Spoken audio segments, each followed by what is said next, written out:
Welcome to the Best Team Wins podcast with Adam Robinson. He's talking to today's industry leaders and entrepreneurs about the people side of their business.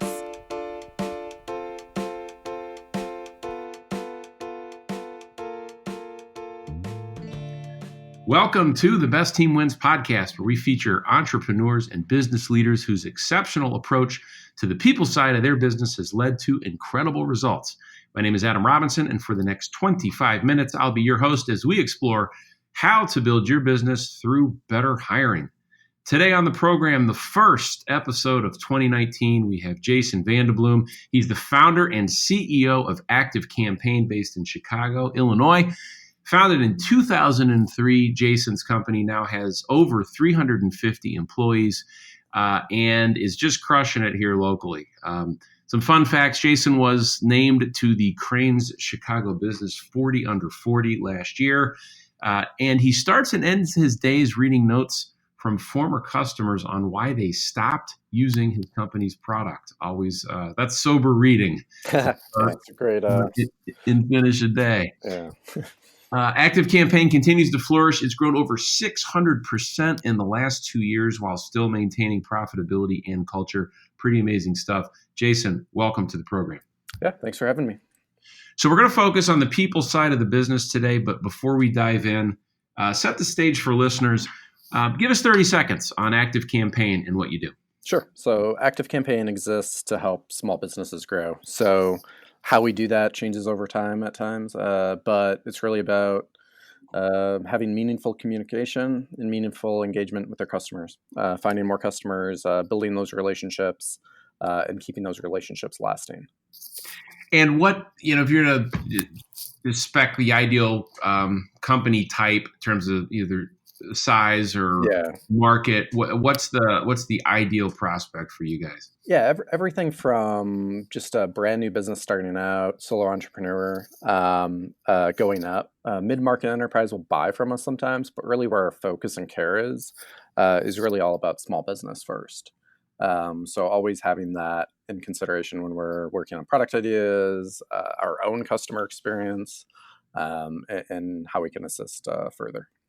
If listeners want to learn more, what's the best way for them to do that?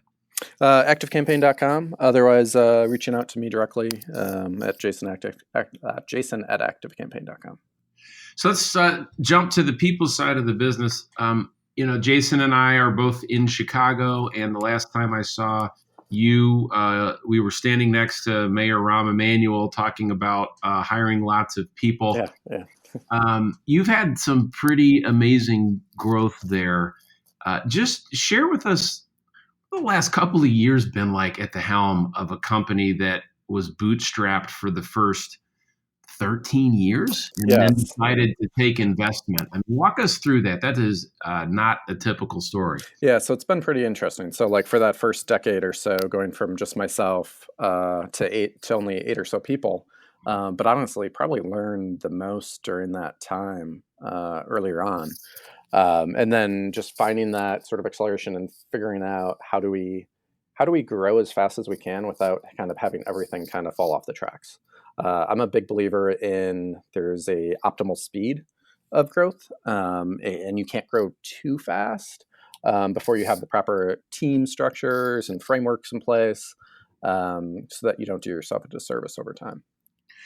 So I can imagine when you're letting your executive team know that, now things are going to be different. We're going to take this investment on and we're going to push it a little bit.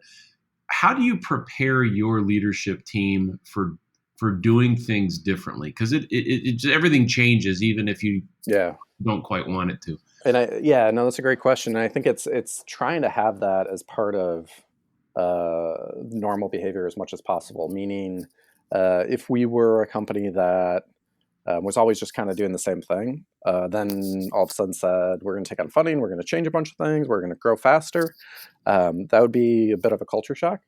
But we've always sort of just tried all sorts of things all the time. And I've always been very apt to want to change things all the time. So I think when you look at it through that and kind of operate with that sort of focus and process, that helps when you get into those situations. What, in your opinion, is the biggest impact the additional growth capital, going faster? What's the biggest impact that has had, good or bad, on talent operations in the company?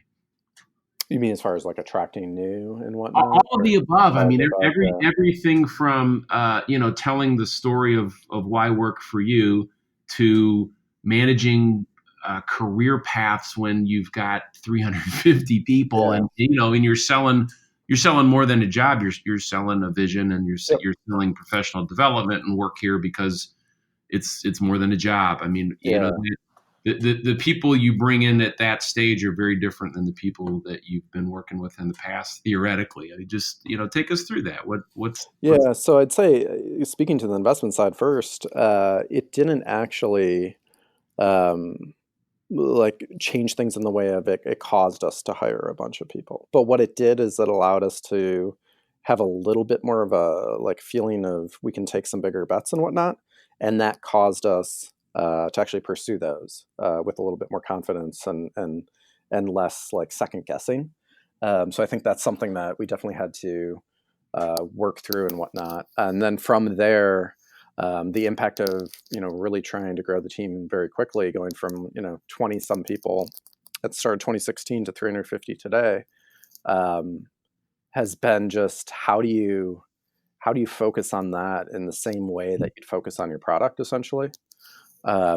Meaning it's this evolving thing. To your point, like certain people may really like operating in certain ranges, right, of company size, revenue, whatever it may be. Um, and then other people love sort of kind of going for the and kind of just growing and experiencing a bunch of different things.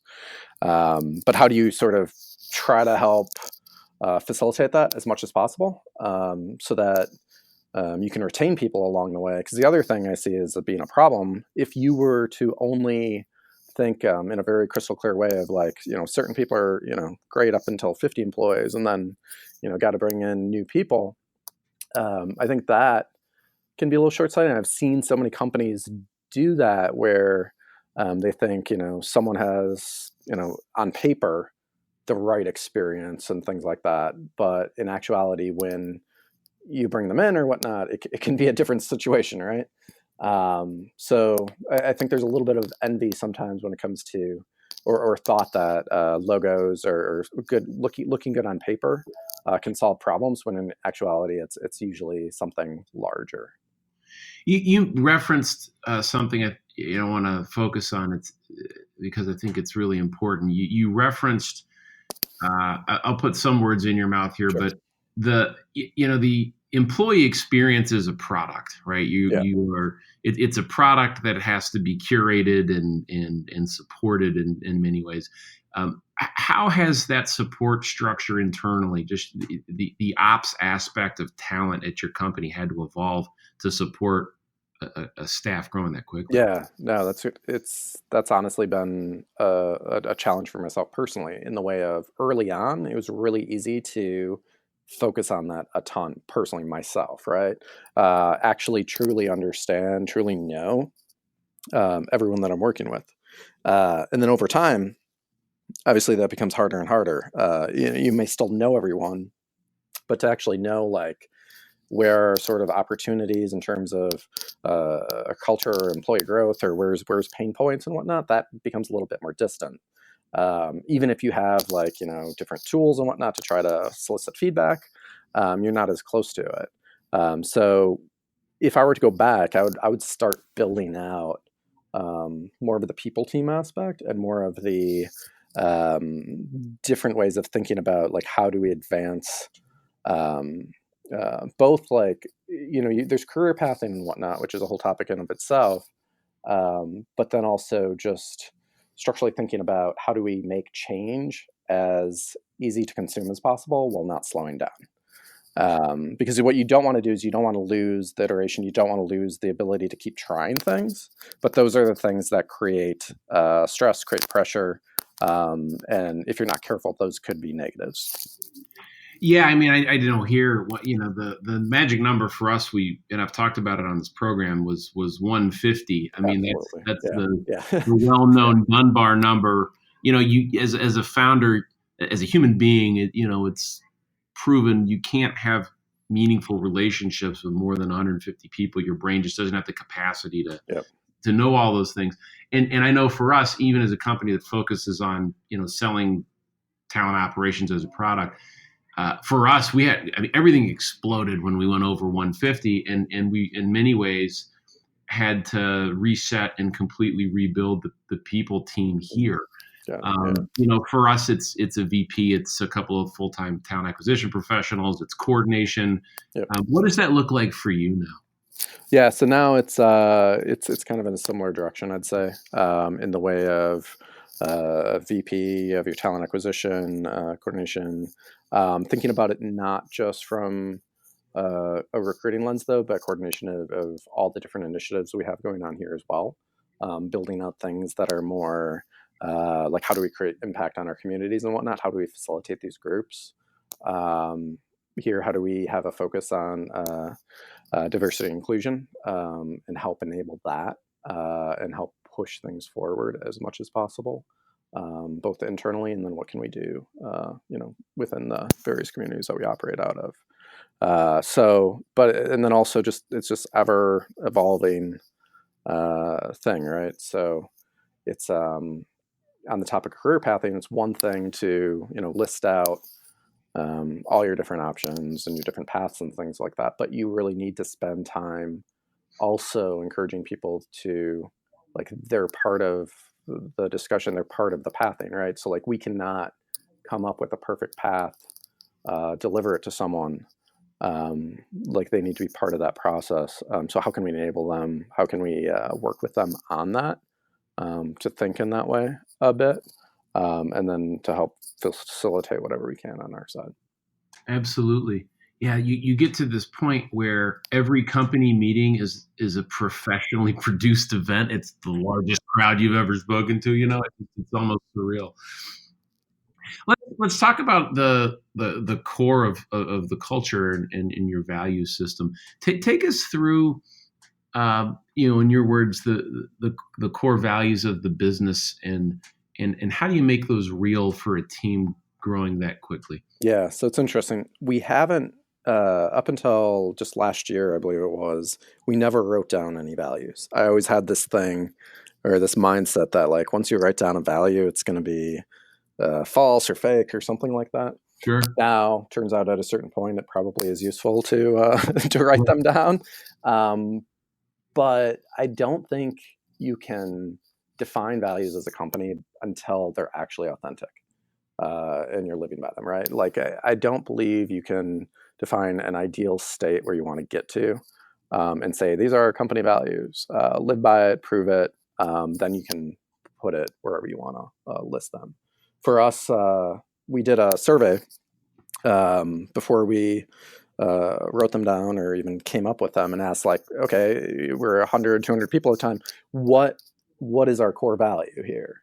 Like without us ever saying anything about values. And it was interesting that the number one response was being humble and humility, which is the opposite of what you'd expect in sort of a fast growth situation, right? Which was confirming and amazing. And so being humble is one of our core values. In addition to that, some other themes that we were living by before and we continue to would be like iteration, cultivating inclusion, being the change, and putting our customers' success before our own success. So we do have them now, and we do point back to them for certain things and whatnot.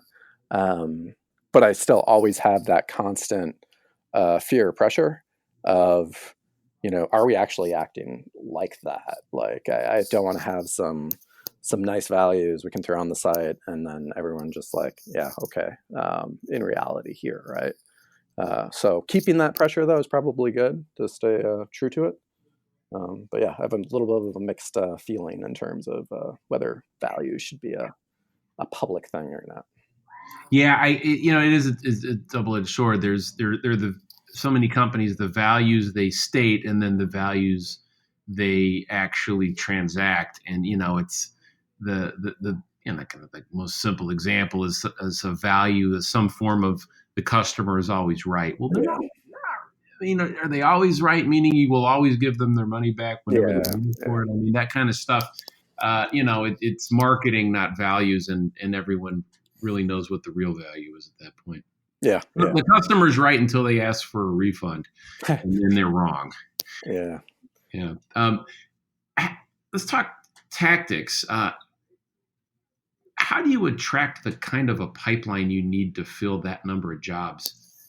What does marketing look like for positions? I mean, I'm a believer that jobs are, like the employee experience, are products, and you have to retail those things. I mean, they've got to be positioned and marketed. What's your approach to employment brand and retailing your job opportunity? Yeah, so it's despite being a marketing company and whatnot, we don't do as much as some would expect from an outside like marketer brand um, for roles and specs we're looking for. Um, I would say the focus is really on the team we have today, meaning they are the ones that are going to be going out there and being either advocates or the opposite for roles, right? And so when you combine that with, kind of, more obvious efforts of like, listing in the appropriate places, building out a talent team and things like that, you get this level of, you know, people are smart enough to validate things. And once you get enough people on a team, someone knows someone else. So I think staying focused on sort of where your team's at and what you can do for that. Like if you can't get your team to go out and refer people or at least talk about it, then maybe you have a bigger problem that you should probably focus on a little bit before just trying to like add more people to the funnel. Because otherwise it's no different than like, an average turn rate where you're just kind of filling, a bucket that's just leaking. What does an interview look like at your company? Yeah, that's something that's evolved a little bit. So it normally starts with talking on the phone, and so really what we're doing there is seeing is it actually like expectation setting on both sides of like is this of interest? Telling a little bit about what we do, what we believe in, and whatnot. Learning a little bit as well. From there, the process can vary a little bit based on team, but it's usually talking with maybe 2 to 4 different people. We try to keep it as concise. We've gone through a ton of different formats, so I'm always open to suggestions on that as well. But where, both sides can, feel comfortable with, is this actually exciting for both sides? And then from there, using more standard tool sets, kind of collect feedback, thoughts, things like that to make a decision. But trying to keep the whole process as transparent and upfront and concise as possible. And is there a particular, the underlying set of characteristics, competencies that are must-haves for your organization? Yeah, so we've tried doing certain like categories of care on things and whatnot. And personally, I hate a lot of it because it just ends up with the same bucket of people if you do that, right? And you start sort of funneling into one thing. And I think if you're truly trying to build like a good culture, even if you only care about a product, like to build that, you need difference of opinions, difference of background, difference all over the place.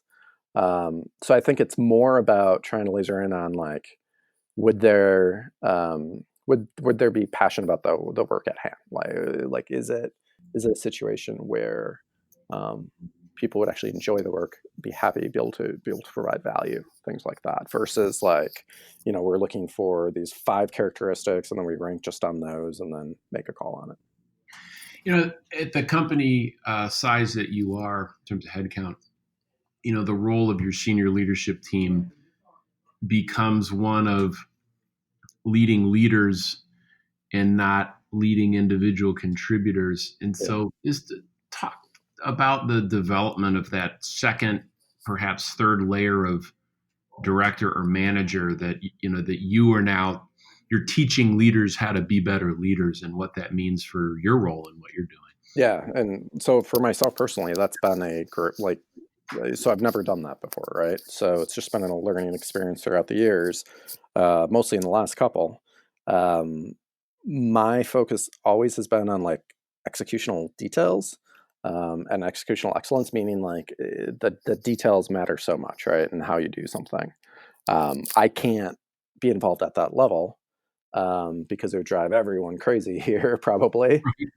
But like, how do you sort of convey that, um, that importance, and by conveying that importance, you're really just like highlighting the value that'll occur because of it, to my team, and then to managers and whatnot.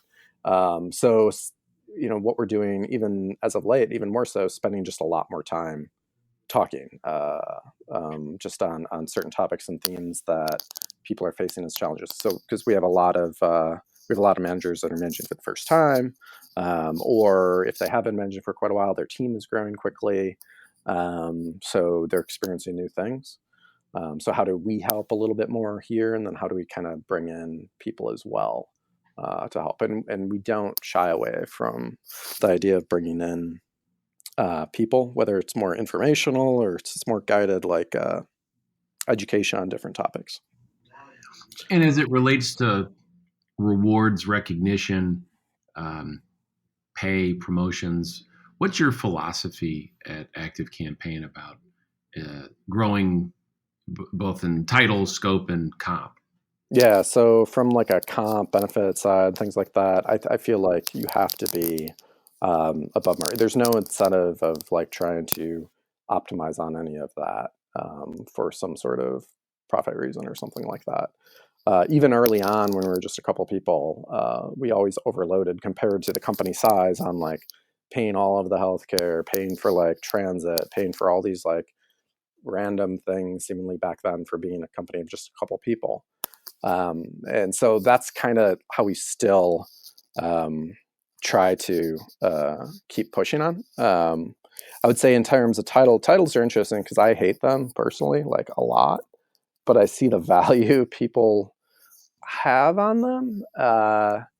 And my hate of them is not like, holding anyone back or anything like that. I just don't like decisions being made based on a simple title or something like that. It's just something I just don't believe in. Yeah. So, obviously we have those progressions and whatnot, but it's more when I think about it, yeah, is there title changes and whatnot? Probably. But it's more the impact someone's able to have is a little bit different, or they're able to have impact across by having a bunch of people on their team that are impacting something or whatnot. Luckily, we've been fortunate because we've been growing so quickly. It provides a number of opportunities, and it provides us the opportunity to have a blend of really solid internal promotion, but then also, some external people coming in as well. And I think some people think of that as a bad thing normally, but it's a way of really, kind of, um, mixing together different strengths and talents, right? And then what I've found over time is when you do that, the people working in that area, the team and whatnot, when you combine both internal, external at times, that's when you can see the most growth for everyone involved.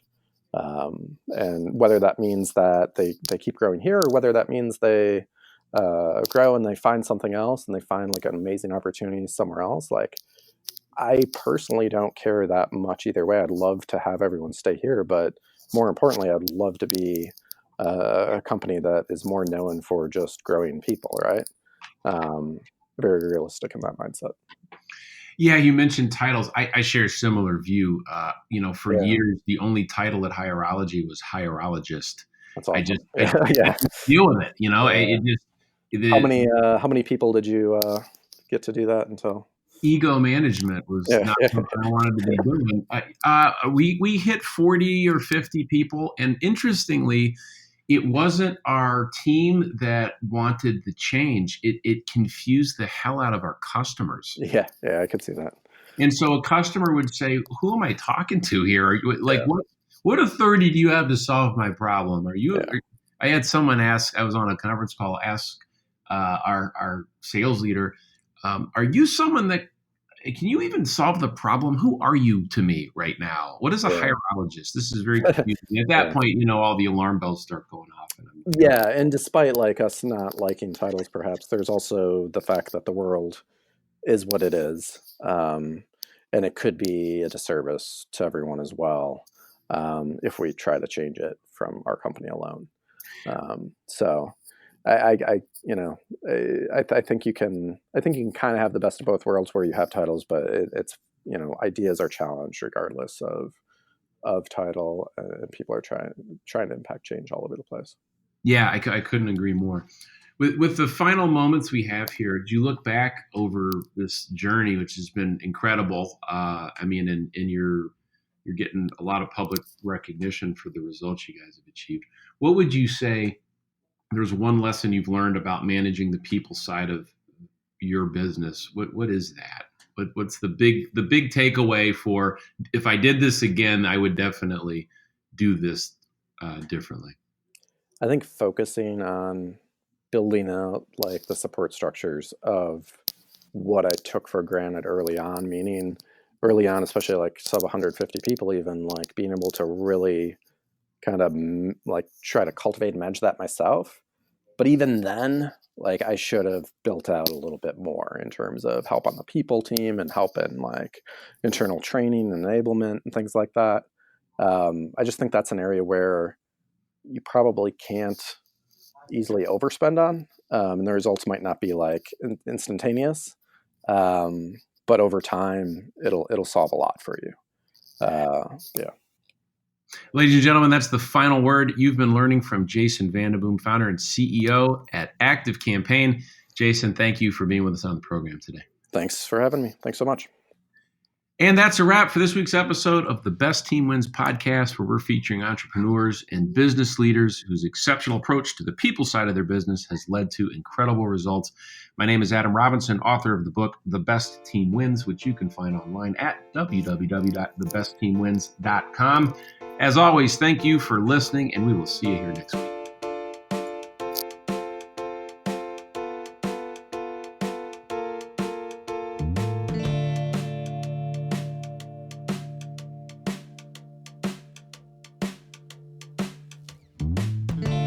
Thanks for listening to the Best Team Wins podcast with Adam Robinson. You can find out more information about Adam and his book, The Best Team Wins, Building Your Business Through Predictive Hiring, at thebestteamwins.com. Thanks again for listening, and we'll see you next week.